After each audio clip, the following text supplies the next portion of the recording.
കുരിശിൻ്റെ പാതയിൽ കണ്ണീരുമായി പാപികൾ ഞങ്ങൾ വരുന്നു. നെഞ്ചോടു ചേർത്തൊരാ മരക്കുരിശിൻ സഹനത്തിൽ പങ്കുചേർന്നിടാൻ.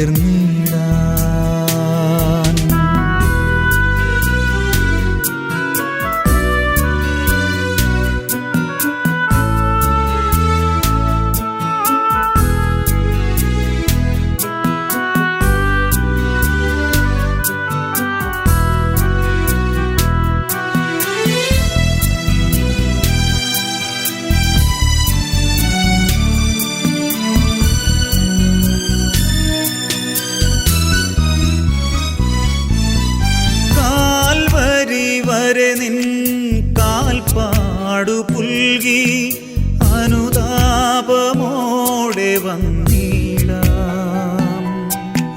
കാൽവരി വരെ നിൻ കാൽപ്പാടു പുൽകി അനുതാപമോടെ വന്നിടാം.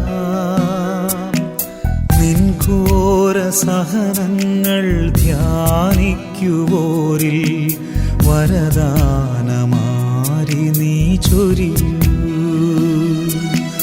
നിൻ ഘോര സഹനങ്ങൾ ധ്യാനിക്കുവോരിൽ വരദാനമാരി നീ ചൊരിയൂ. കുരിശിൻ്റെ പാതയിൽ കണ്ണീരുമായി പാപികൾ ഞങ്ങൾ വരുന്നു. നെഞ്ചോടു ചേർത്തൊരാ മരക്കുരിശിൻ സഹനത്തിൽ പങ്കുചേർന്നിടാൻ.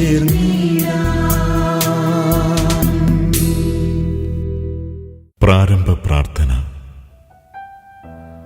സ്നേഹപിതാവായ ദൈവമേ, അങ്ങയുടെ ഏകജാതനെ നൽകാൻ തക്കവിധം ലോകത്തെ അത്രമാത്രം സ്നേഹിച്ച അങ്ങയെ ഞങ്ങൾ താണു വണങ്ങുന്നു.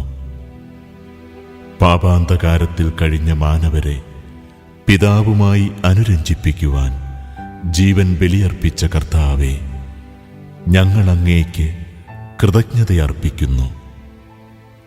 ഗോതമ്പുമണി നിലത്ത് വീണഴിയുന്നില്ലെങ്കിൽ ഫലം പുറപ്പെടുവിക്കുന്നില്ല എന്ന് അങ്ങ് അരുൾ ചെയ്തിട്ടുണ്ടല്ലോ. പിലാത്തോസിന്റെ ഭവനം മുതൽ ഗാഗുൽത്താ വരെയുള്ള അവസാന യാത്രയും കുരിശുമരണവും അങ്ങേ ശൂന്യവൽക്കരണത്തിൻ്റെ ഉദാത്തമായ മാതൃകയായിരുന്നു. അങ്ങേ തിരുനിണം വീണ വഴിയിലൂടെ ദുഃഖിതയായ മാതാവിൻ്റെ കൂടെ സഭാതനയരായ ഞങ്ങൾ അനുദിന ജീവിതത്തിൻ്റെ കുരിശുമായി വീണും എഴുന്നേറ്റും കാൽവരി കയറുന്നു. കുരിശിൻ്റെ ചൈതന്യത്തിന് വിരുദ്ധമായ അഹങ്കാരം, ശത്രുത, ശുശ്രൂഷ ചൈതന്യമില്ലായ്മ, സ്ഥാനമോഹം എന്നിവ ശിഷ്യമനസ്സുകളിൽ നിന്നും പെറുക്കിയെടുത്തതുപോലെ ഞങ്ങളിൽ നിന്നും ഉന്മൂലനം ചെയ്യണമേ.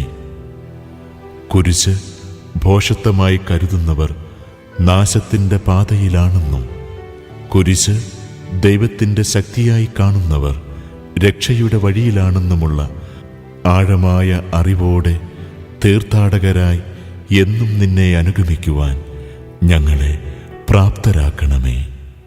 കർത്താവേ, ഞങ്ങളെ അനുഗ്രഹിക്കണമേ. ദൈവമാതാവേ, അങ്ങേ തിരുക്കുമാരന്റെ മുറിപ്പാടുകൾ എന്റെ ഹൃദയത്തിൽ മുദ്രിതമാക്കണമേ.